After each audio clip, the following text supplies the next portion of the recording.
Welcome everybody to the Streamers Podcast. At the filming from the Streamers Podcast studio, I'm here tonight. My guest, Nick V. Yo. The dog trainer. You know, I don't know a lot about dog training myself. Everything I know, I learned from my best friend. What's the name of it? My best friend Nick on Instagram, baby. One word. My Best Friend Nick channel on Instagram, because he's always posting stuff about training, stuff about dogs, stuff about dog walking. I'm learning so much just following this channel, and tonight we got him on the show to talk about his expertise of dog training. Pumped to be here, Brandon. Thank you, man. Thank you so much. Some of the stuff I learned is you've talked about leash training, you've talked about different devices they use, the discipline involved, how the owner should behave, the importance of walks, and the idea of the pack. I'd kind of like to start with this idea of like the pack. Like when you're on there, sometimes you're talking about like, I'm becoming the head of the pack, or this dog's becoming the head of the pack. How does that all work? Well, thanks, Brandon. It sounds like you've done some digging, man, and I appreciate you coming with these topic points. And yeah, so Cesar Millan is kind of my idol in the dog psychology, dog training realm. And a lot of the dog trainers you see on Instagram, a lot of the police dog trainers, military dog trainers, this and that, a lot of the things that look really fancy and pretty on the internet with a lot of tricks and obedience training, a lot of that doesn't have to do with like packs and when you get a dog together in a pack, and how dogs that may have prior insecurities or reactive problems or aggressive problems, how introducing them to a balanced pack can actually train the dog. So my style of dog training I can definitely do the fancy tricks of sits and stays and comes and pretty stuff on the camera for obedience training. But my favorite thing is actually getting packs of dogs together, observing the hierarchy of the pack, like who's the pack leader, who's at the bottom of the pack, who is kind of fight, who is more flight, and how that kind of dynamic changes. And that's the style I do. So a lot of the time, reactive dogs, when you get them with non-reactive dogs or more mature dogs, you can begin to see differences. So that's kind of my favorite thing, is getting dogs together in packs. And speaking of that, we have another guest with us here. Did we get the dog on camera? What's here's name? Cookie right here. It was a little tight, but let me bring up Cook right here so you guys can introduce her. She's Cookie. Probably a little nervous right now because she hasn't been in here before, and she's just a nervous little French Bulldog. But yes, this is Cookie. I am currently boarding her right now. Shout out Ari if you end up seeing this. Cookie's doing great. She's the star of the show. But yeah, Cookie is a maybe 4 or 5 year old French Bulldog who hence looks like a cookie with her nice little the color of her fur. So super well behaved. Yeah, she's very well behaved. She's very calm. She's not super wound up. She doesn't get super rambunctious. She's actually a pretty calm, relaxed dog. She's trying to get off me right now because it's a little tight right here. But she was well behaved when you met her. Yeah. And this client, well, actually, we have done some training. So sometimes she had some fearful react. When I first got her, she reacted a little bit towards other dogs from a distance. And a lot of the time when dogs react with, say, 30 to 40 yards in between, and then let's say, well, hey, let's actually go meet that dog calmly and allow you guys to sniff on the leash. Are you still going to react the same way as you are from 40 yards away? It's basically the bark, no bite thing. So she had a lot of bark, no bite. And then we were able to kind of assess and really peel back her layers and see, who is Cookie really? Is she really aggressive? Is she really trying to hurt dogs? Or is it more so just kind of an insecurity and barking from a distance because she's kind of nervous? So yeah, Cookie has come miles and miles since I first met her, maybe a year and a half ago. And shout out Ari for all the work you've been doing. She's a joy to have. And really, there's not many problems with Cookie. She may whine a little bit when she's alone. I think she's used to being with an owner a lot of the time. She loves the love. She loves to be with humans. So sometimes if you let her alone for a few hours, she may start to feel a little nervous and anxious. But come on, compared to lunging and biting and growling, it's a pretty minor problem. Well, that should be a topic we talk about next, which is, the lovey-dovey owner kind of stuff. But this when you talked about dogs being reactive, like from a distance. Yeah. Is that's something you can train out of a dog? Definitely. And a lot of the time, actually, we may think like, I get a lot of inquiries like, Nick, my dog is horribly reactive and I can't walk the dog. I can't take the dog out. I don't know what to do. They just bark and lunge and they go crazy when they see anything from a distance. And actually, 80 to 90% of the time, it's the owner's nervous energy that's being transferred through the leash that is then signaling to the dog, I am unsure of what that thing is that just got into our vision. So basically what happens is if a dog reacts once or twice, the owner's now going to assume, I have a reactive dog. My dog reacts. And essentially, when you take your dog out into the arena, the arena of life when you're able to walk your dog, and let's say another dog comes around a blind corner, and you assume, okay, last time my dog went crazy, I got to grip this leash really, really tight. I'm really nervous. And essentially watch, I don't know if you can see my hand, but they begin to grab the leash really tight and it gets sweaty and we get fearful that our dog's going to react. And actually the dog feels that nervousness and creates reactivity. So you have to be calm and relaxed in the leash. So actually what I do is I pay attention to my dog's eyes. When a new dog comes into the scene about 30 yards up from us, I'm staring right at my dog's eyes because I want to see, has my dog noticed this new dog yet?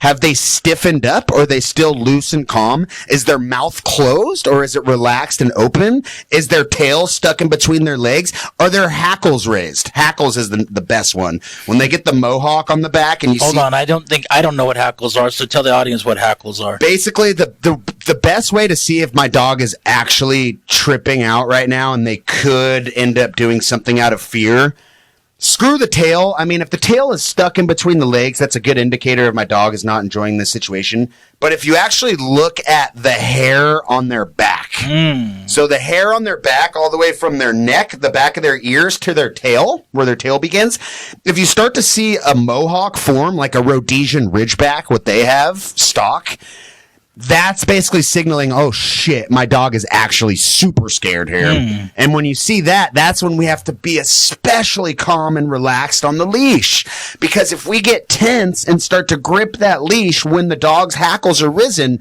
your dog's going to react. They're going to want to protect you. It comes down to now I'm protecting the owner. Because I'm thinking about it, because dogs, if they weren't on leashes, if they were just out in the wilds, they just want to like get next to each other, sniff each other out. Dude, they would take care of it themselves. Yeah. And a lot of the time, it's the humans intervening in the fear of what is to come that actually manifests the bad action before it happens. So I think if dogs were to be able to roam, they would smell each other. They would come up and smell. And if they didn't like each other, they'd go, all right, bye, and not spend any more time around that dog. But basically, the human being, we try to force greets when they don't want to, or we try to go, whoa, and we baby the dog in a situation where they shouldn't be babied. If your dog is lunging and growling and barking at another dog, and then we go, oh, it's okay, sweetie. It's okay. Which makes sense to a human. If we were communicating to a human, we would want to say like, dude, it's okay, bro. Like, calm down. Yeah, to a baby or a small child. But to the dog, the tone is not reflecting concern. The tone is reflecting nurture.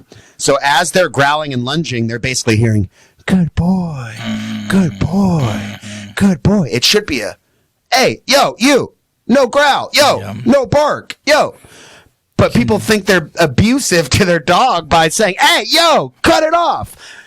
Some of these people are literally, they treat their dog like a little stuffed animal, which I get. They're so cute and adorable, and we need to treat it like it's the love of our life. But we also need to be properly informed. And I think our default communication method as humans, it's incorrect. So when it comes to the pack animal question, like when you were giving your dog what is it called? Like a command. Are you like the head of the pack, or are they're listening to you because? And commands are great. So command training is wonderful. And basically you just bring a bunch of treats with you. And each time it performs the action you want, you reward it with a treat. And that could be like, hey, sit. You give it a treat if it does it successfully. Stay. You give it a treat if it does it successfully. Heel position. Give it a treat. But what Cesar Millan teaches is how to be a pack leader beyond rewarding with treats. And a lot of that is just how is our day-to-day interaction with the dog. So, for instance, here's one example of being a pack leader. When we come home after a long day of work, after 10 hours, we're going to be very excited to see our dog. And we're going to come in and we're going to go, "Hi, baby. Hi." And our tone's going to get really excited and high and loud. And we're going to act like, "Oh my God, the world almost just ended, but now I get to see you and I'm so excited. And this is the best part of my day." And maybe it is the best part of your day. But here's where you went wrong. In the pack, the alpha never greets the dog. The alpha gets greeted in silence. You come and sniff me. So now with my dog Quali, and this took months of being conscious of, like, don't do your humanly primate. Oh, because we're primates, they're wolves, dogs, different. They communicate and say hello. They smell each other to say hello in silence, total silence. So that's one example of how you can be a pack leader over time is during the greet. And he's got a serious dog. What kind of breed? I have a Doberman, a European Doberman. Yeah, so training a Doberman, If I messed up if I babied her through the years and if I didn't have a pack leader mentality, she would be protecting me in all situations. And I don't want her to protect me because you don't want a large European Doberman to decide when I get to protect or not, or else people are going to be bitten. My house would be a liability. She's going to be barking at dogs on the leash, and it's just not going to be a desirable experience. But if I can be pack leader and make sure she doesn't do anything out of pocket or that I wouldn't encourage around others, and you stay on that for years at a time, then that's who she is permanently. And it doesn't mean that she wouldn't protect it. They're so smart. Just because we don't train our dog to bite and lunge and, have some of these military police style commands, if you break into my house, my dog is still going to know that you're breaking in. She is going to sense you're hesitant and she's going to sense you're hesitant. She doesn't know your smell. Those two things alone she's going to take care of it. So when your dog is lunging or reacting towards people early on and you're not able to correct that and take care of that early, and then they start doing it when they decide they want to, it's just not it won't not be the best. When we're talking about like a sense of danger, like if it was a very small dog and a very big dog, and the dog is like scared because it's a big dog, would those two animals like sniff each other out and be okay? And it's all in the sniffs. So I say the sniffs is like a handshake. Mm-hmm. It's basically like, "Hey, Brandon," like it would literally be the equivalent of, the more we sniff as dogs, I'm learning more about you. Mm-hmm. We're conversing. I'm learning about your age, your temperament, maybe if you were a female, menstrual cycle. All these things comes through smell. It doesn't come through eyes. Like humans, it's through eyes. Like we could guess how old someone is or what gender they are or this and that. With dogs, it's all from smelling. So yes, and especially for reactive dogs that need to socialize and need more greets with other dogs, if they just sit and stare at each other from across the room, I think that's great, and it's better than having them in separate rooms. They both be barking at each other normally. Just when they come near each other, if they haven't smelled each other, usually they just bark at it. They just always bark. Absolutely, they're going to be curious about, what is that dog over there? I want to meet them. I want to smell them. And that could manifest in barking from a distance where the person thinks, is my dog being aggressive? Or are they just trying to meet? Now we have these question marks. We're trying to diagnose why they're barking. But the best possible thing to do is, especially with a dog that you're like, sometimes they can react. This is called a slip lead right here. This is called a slip lead leash. And what it is, it's a collar and a leash in one. So basically with old Cookie right here, I'll pick her up and show her. She's a little nervous, guys. But how this is right here is, it's called a slip lead. And basically, the more I yank up, it'll fasten. It'll tighten. So with great power comes great responsibility. You have to use a tool like this carefully. But when I am greeting reactive dogs with dogs where I'm like, uh-oh, this dog may react or lunge, I put them on the slip lead. So if something bad does happen, I can yank them away from the dog that they're trying to go after. But it really just comes down to, and this is from Cesar Millan, taking a deep breath as they're about to smell each other, relaxing my leash, slowing down my heart rate with my breathing. And if I'm feeling like, oh my God, I have butterflies in my stomach, just doing your best to try to consciously wipe those away. Because what I tell my clients too is your dog has X-ray vision into your emotions. And let's hypothetically, right? But let's say like if I have that feeling of like I'm going up a roller coaster and I'm gonna go down this huge drop soon and like the butterflies are starting to fill my stomach.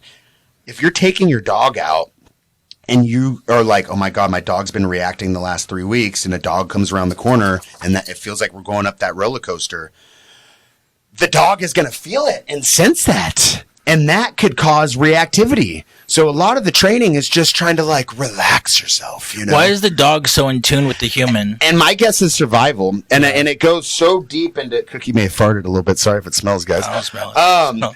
No. My theory on that is survival. Mm-hmm. So dogs are so in tune with the slightest little bit of movements, things that we can't perceive as movement. They're focused in on that. And they're in tune with that with humans and with other dogs. Absolutely. And other creatures of all kinds. Like the most subtle little movements, like even just turning your head 10 degrees one way, or maybe like reaching slowly, or the speed that I go to pet the dog. If I reach really fast to pet the dog versus a slow.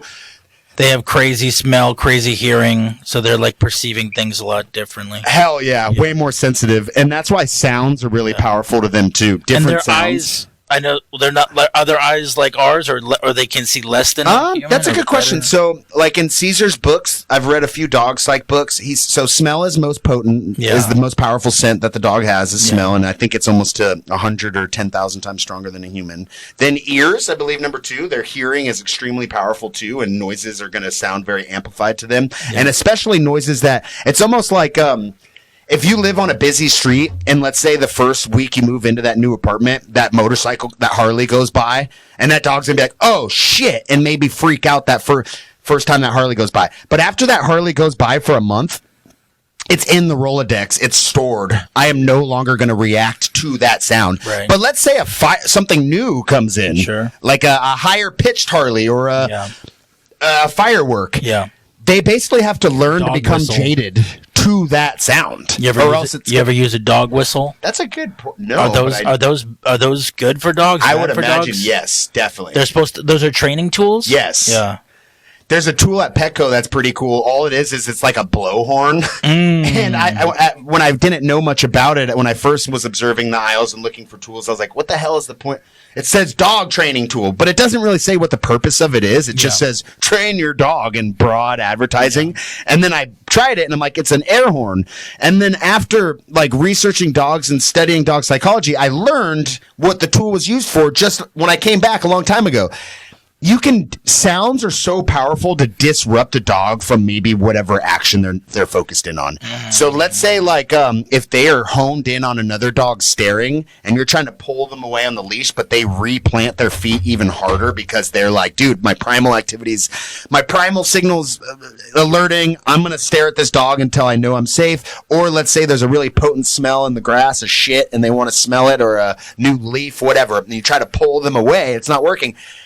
Sounds are very, very powerful. So let's say old Joe Schmo isn't letting off this dog and I come up from behind him and I go, That's going to surprise the dog. The sound is going to take priority over that thing that's in my eyesight. And he's going to look back at you for a split second. Now I can take you away from that thing. If you get the dog to look back at you just for a split second, that's going to allow you, okay, now we can get out of here with the leash.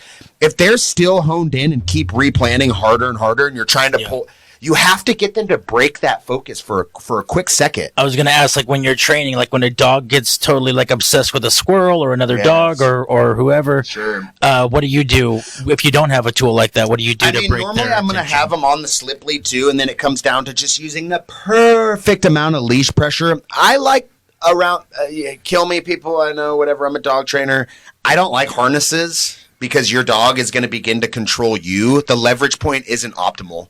So let's say it's wrapped around the chest and I need to disengage my dog from something that's like a threat. It could be another dog. It could be a car in the road, whatever. And I go to pull away. dude, that dog's going to look back at you and go, ha! You think I'm attached around the chest, motherfucker. I'm not moving. I'm going to replant on this smell. I'm going to replant on that dog that I'm trying to attack, on that human. If it's wrapped around the neck, bro, I barely pull, and he's coming with me. He is coming with me, and I love that. But it's not. I'm not dragging the dog around by the neck. It's just saying we go on my terms. When it's attached around the neck. When it's attached around the harness, you're probably not going on your terms all the time. So for this, it's really I just apply the perfect amount of pressure. I can get the dog to go with me anywhere I want. It's just I do a game of push and pull. So it's like, let's go. And that works for all the different kinds of, like I said, when they're getting focused in on something, but that probably you're training them with the leash for multiple things. I just love how the slip lead is my tool for everything. But if you didn't have a slip lead, then there's a few other ways you could do it too. What else? What are all the other issues that you use the slip lead to correct? Basically, any type of like bad behavior. So if I'm walking a dog on a slip lead, and let's say my dog goes and lunges and barks at another dog, what I'm going to do is I'm going to calmly walk out of that situation. I'm going to wait for my dog to calm down by just pulling them the opposite way with my leash, walking the other way. And then how I signal to the dog is, dude, I didn't appreciate you lunging and biting and going for that person. I pull up on the collar. So I just go like this. Yeah. Bink, bink. Look, Cookie's down there. Yeah. I'm not causing any harm. I'm not hurting the dog.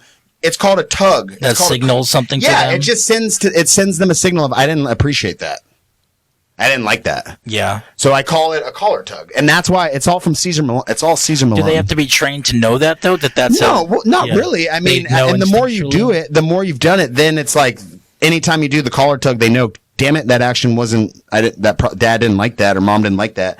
But, yeah, I mean, you can really use it for any bad behaviors, you know? Well, I say, but also what about treats? You need to reward dogs for good behaviors too. Yeah. So it's like, especially for obedience training, sits, stays, comes, you can only do that with treats. I mean, that's going to be the most effective with treats.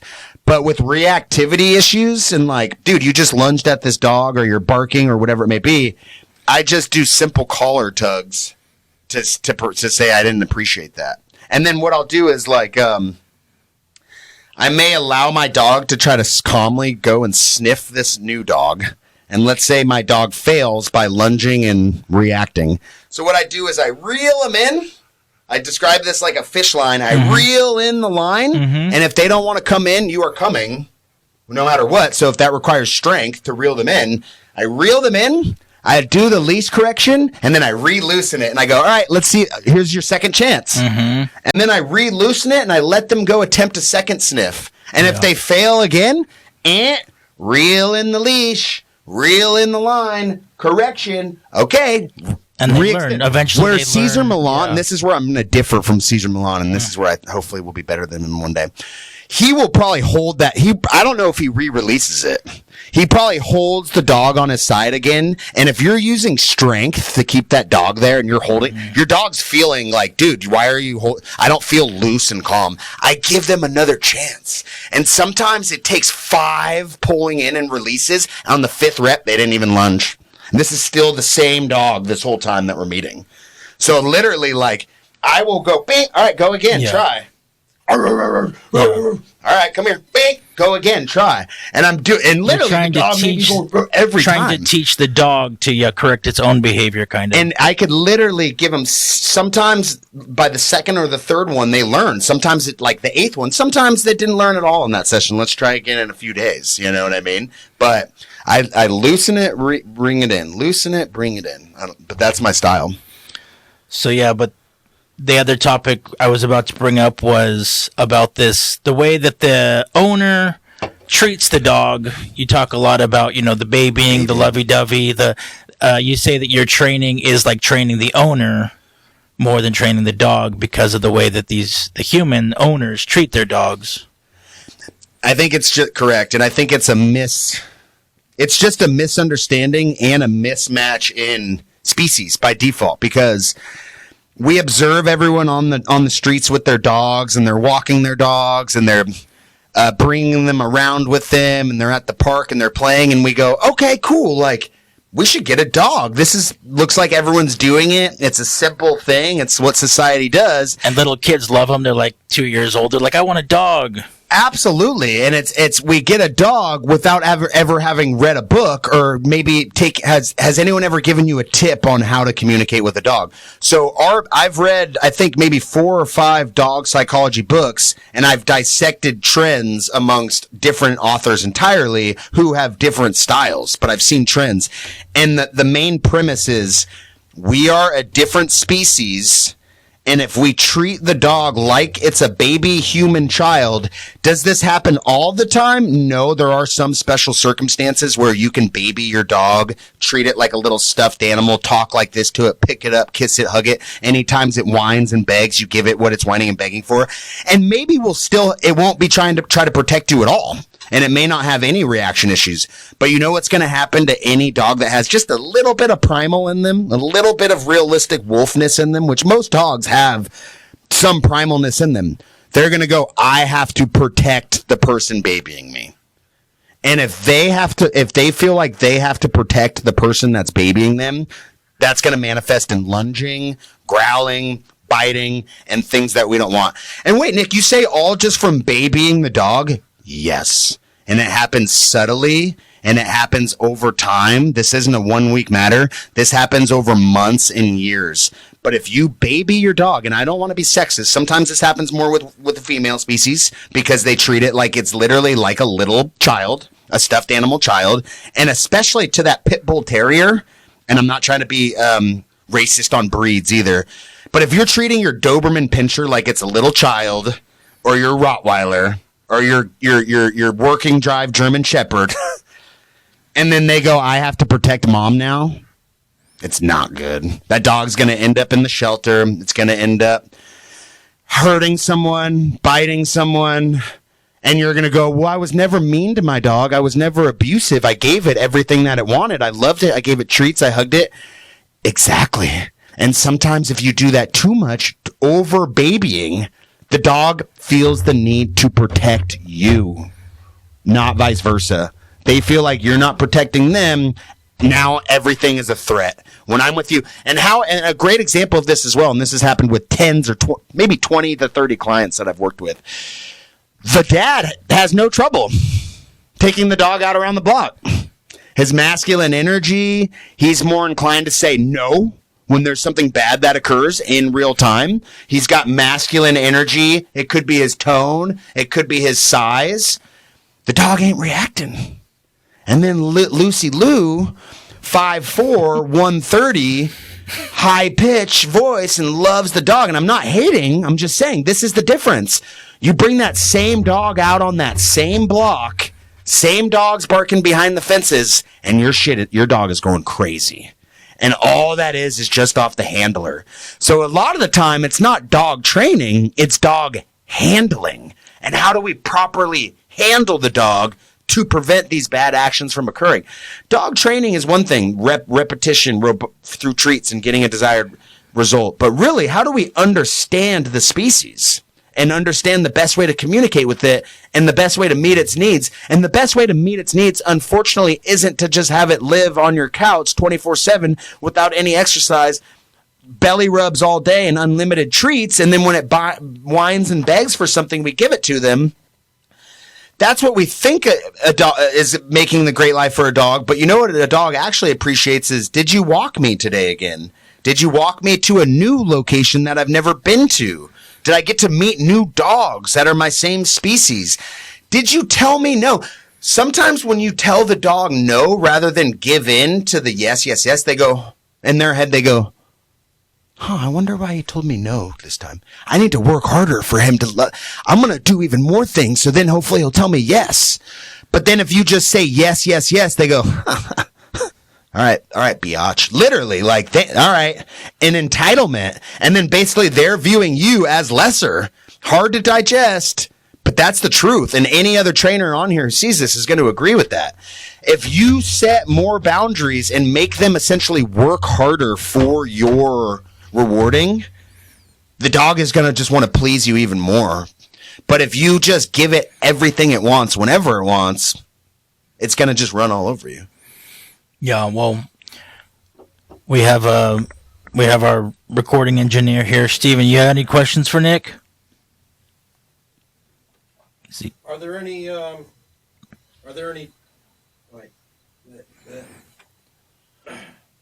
we can edit. The mic's not working as much. What was the question? Are there any particular dog breeds that take training better or worse? Ooh, that's a really good question. I don't know if we could hear that through the mic. He said, are there any particular dog breeds that handle the training better or worse than other breeds?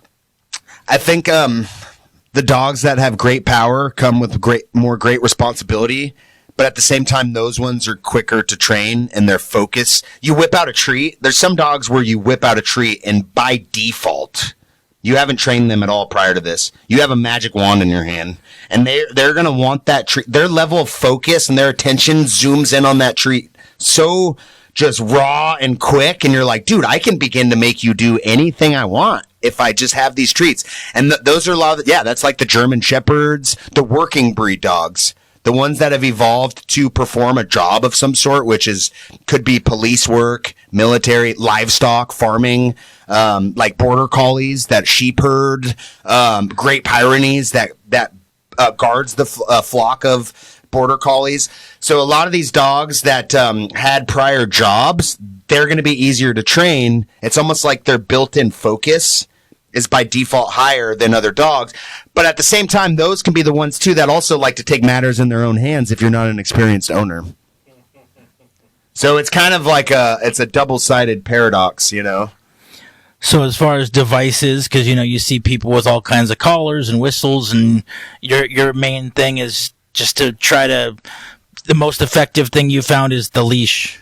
I like the slip lead, yeah. Slip lead. Like Caesar Milan, Cherry Hogs out there. Who else uses the slip? The Dog Daddy, I think that's his Instagram name. Dog Daddy. The slip lead. Pietra, my homie on Instagram who works with Caesar Milan, she showed me some really good tricks with the slip lead. And it's like you can't be a carpenter or a HVAC person or you need tools. And to best perform the job, you have to have proper tools. And I really view that with dog training, too. And the slip lead is my main tool that I use for a lot of things. But treats you need treats to reward. Yes, I've seen you, rewarding the dog with the treats. I learned that, early on. You're like, okay, to get them to behave how I want, I give them the treats. Definitely. Makes sense. I mean, that's a good place to start for people. And a way you can train your reactive dog, too, is like... I like to train sits and stays and come, and I can absolutely get your dog very locked in on obedience training too. But an example of how I will use a treat in my type of training is, let's say I have a reactive dog that I'm working with, and each time we used to walk by dogs in the park, it would just fail the rep and go crazy and lunge. And how about this? Each time we walk by a dog and I don't see any type of like skepticism or even the begin to hear a growl or to see the lip start to curl, I give you a treat. So I'll reward you for walking by dogs without doing anything. Yeah. And then that's, you could teach a dog that I liked that action as well that way. Yeah, no, it's nice to have a human teaching you how to live, It's they're blessed. Amen. So yeah, and like in e-collar, I mean, I'm not a huge... There's some trainers out there that rely on the e-collar for everything. An e-collar, I'm not sure if you guys have heard, it can do a little shock vibration, things like that. It is not my, I have one, I'm familiar with it, and I think to be a effective trainer, you should know how to use it. But I use that as a sniper rifle, not a machine gun. That's a very particular situation, but I do believe you should use those for certain dogs as well. Toys, tone, tone is really powerful. Sounds. We can kind of end with this one, but I feel like when you're doing your dog training thing, it's not even about like controlling or training the dog. It's about like with a device. Like you'd rather communicate with the dog and like teach the dog without a device, just for the reason of, it's more natural, or there's some other vibe or frequency that is associated with like not just just doing it technologically or doing it through force. And and that we start with the tools, and then eventually it's like, hopefully we move away from them all. And even treats too, like, give your dog treats, and especially love on them, and if they do something good, give them a treat. Just don't get reliant on every time you sense that do they want one, we give it to them for nothing, because then they just start to get little one-ups on you, if you ask me. But yeah, can you repeat the question one more time, Greg? Well, I'm going to go to another one, and maybe I'll go back to that one. But like with a very aggressive dog, do they always need like a very harsh device, or like are there some that are like gone so far off the deep end that it's like, okay, now I need to wrangle them with a shock collar, or else they'll never be able to be trained? Here's the thing, and I learned this from Caesar too. It's not necessarily about the tool that we're applying, but what is our state of mind while we are applying tools? Mm-hmm. So if I'm like correcting my dog with this slip lead right here, or if I'm pressing a vibration or a shock and I'm freaking angry, I am mad at this dog. You didn't listen to me. I'm impatient. You need to listen to me, especially out in public. I told you to sit in front of a group of people, and you didn't sit, and now I'm embarrassed. You're tampering my reputation in front of people. Literally, this is how some people are around their dogs. It's fucking crazy. And then anger comes. Yeah, of course. They kick them. They smack them around. They yell at them. You can correct your dog. When I teach my clients, it's like, dude, correct your dog any way you want. Calmly. And not from a place of impatience, but a place of love and being smooth and not doing it forcefully. So yeah, like when I correct my dog like this, I'm never mad when I'm doing it. I'm doing it because I know it's going to be the most effective. Or if I'm like, if I'm going, hey, no, hey, no bark, no growl, no whine. On the inside, I'm not angry. It may sound like it on the outside, but this is how I'm communicating. It's more effective that way. So if you can, that's what Caesar always says. The minute you start to actually get angry, your dog's going to feel that energy. They may begin to hurt. They can retaliate, or they're going to be the flight. They're going to want to avoid you. That's what I was going to ask, is how does the dog react to anger, human anger? Oh, not good. I mean, you may think that they're becoming obedient and listening to you, but and you could see the signs of if they're scared or not. They are respecting you out of fear, and they're nervous for their life. And if the tail is stuck in between their legs, and if they always approach you kind of slowly with their head down and back away a lot, you have taken corrections way too far, and you don't want your dog to be fearful of you at all. So they will remember that bad energy. It sticks with them forever. They are collecting both of your experiences together, which is why it would not be as effective to be abusive toward your dog. Hell no, because like people probably did that. People probably still do it. Yeah, did it for decades and hundreds of years, but it's like it's not the most effective way to train the animal, and they get all traumatized, and then they're less able to be obedient. And hell yeah. So and I think a lot of the time when I say like correct your dog, the connotation with the word correction is negative, like abuse. But actually, a correction could just be like my finger up to their eyes saying, no. That could be a verbal correction. This could be a physical correction. I could also do a tiny little surprise little paw. Sometimes I imitate a paw, like because dogs will literally, like alpha dogs will come up and put their paw on another dog to kind of simulate, hey, I didn't appreciate that. There's many ways you can correct a dog. But when I say correction, it doesn't, there's verbal, there's physical, there's, reward would be more of a treat, so that's not a correction. But there's not always, if you're angry while you're doing it, there's problems. But if you're calm and you're knowing that this is going to be effective to communicate, that's what you want to do. Yeah. You're describing the human's mental state, what the way that they're communicating with the dog on all levels, including on the emotional level. But it's that's kind of what I was saying, was like a dog, like the whole correction with a device or correction in a very forceful way. It's like that's not the overall goal because it's not the most effective. No. Yeah. Then you won't really have a partnership. You want a partnership. You want a partnership with your animal. Yeah. We don't want like dictator. Where they're listening to the commands or the requests based on because they like you. Request is a good word. They like you. Command is kind of ridiculous. They like you and they're like a friend or they're like a partner or something. Yes. Yeah. It's like we don't want it to be, oh, good, Dad, I'm shit if I don't do this, I'm gonna be punished. No, Yeah. it's like we want to do this because it's just because we both enjoy it for one another. While at the same time, you got to be in charge, because if you let them have too much power, then they'll take advantage. And I get nervous too, telling clients like you got to become a pack leader and you want to be the alpha dog of the pack, because sometimes when I say that to someone, it can be misconstrued of like, okay, so anger and dominance and being like the big fish in the pond. But again, what was an example I used of being a pack leader at the beginning? No eye contact with the dog when you enter and exit your house. Have them come smell you. That's an example right there. How is that abusive or like dominating? Yeah, or even like to be... Or how about this? Sorry, I didn't mean to interrupt you, Oh, Brandon. I was just saying to be direct with your loud and direct with your, reactions. That's like not being, so. And another example of a pack leader as well is I enter the doorway before the dog does. Something as simple as that. So if I have my leash, because dogs naturally like to dart out to the fresh air.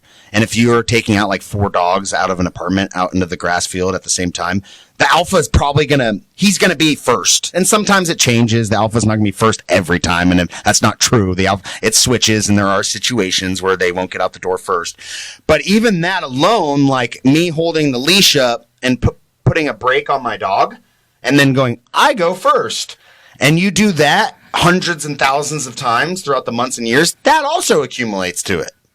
So it's not, there's other subtle ways to become a pack leader, or like when I feed you your bowl of food, or, another way of pack leader is eating out of my hand. But no one has the time and the patience to go, I'm going to feed this whole 2 cups of kibble, but I'm going to grab by hand, because that could take like 10 to 15 minutes rather than just putting it on the ground and going scarf. That's an example of a pack leader too. Or picking up the bowl of food after not leaving it for free roaming on unlimited evergreen supplies of food and things like that isn't being the best pack leader. But being like, hey, I get to control our catch, because in the wild, it's a catch together and the wolves are going to go hunt some. So how about this? I'll put your bowl of kibble down and then I'm going to pick it up and put it up to where you can't free roam. Right. So these are, I just said, 4 or 5 examples of being a pack leader. Yeah. None of those had to do with like anger. Right. So, and then Nick, how'd you find out about those things? It's a mismatch in communication. You have to somehow research information elsewhere or from a trainer or books, because those are examples of being a pack leader, but no one's going to know that unless they're instructed that. Yeah, it's sad that, people just get upset and they just let their emotions come out on their dogs. Yeah, it's not fair, because like we communicate differently and they can't fend for themselves. And the hardest part too is they're just so brutally loyal to you, to the owner. And this part hurts me to even say, but like they'll take it, man, because that's how loyal they are. And it's like, that's not cool. Yeah. You know what I mean? Yeah. And it's like, because they're tough, but it's like, that's not fair. It's no one's going to do that to you, Yeah. So, yeah. Well, we could talk about this all night, but I would just say, we learned a lot here tonight. Your channel's amazing. My best friend Nick on Instagram. If you want to do any other shout outs or anything else you want to say, we can wrap things up. Shout out Brandon K Show. Shout out What in the F Podcast. Steven and Brandon letting me use this awesome studio here in Westminster. Shout out all my clients. I love all of you guys. You're making my dream possible. Shout out 12 Steps. Shout out How Hall. Shout out Spirituality, Philosophy, and Mountains. Yeah, follow Nick. Follow Streamers Podcast. Thank you for watching.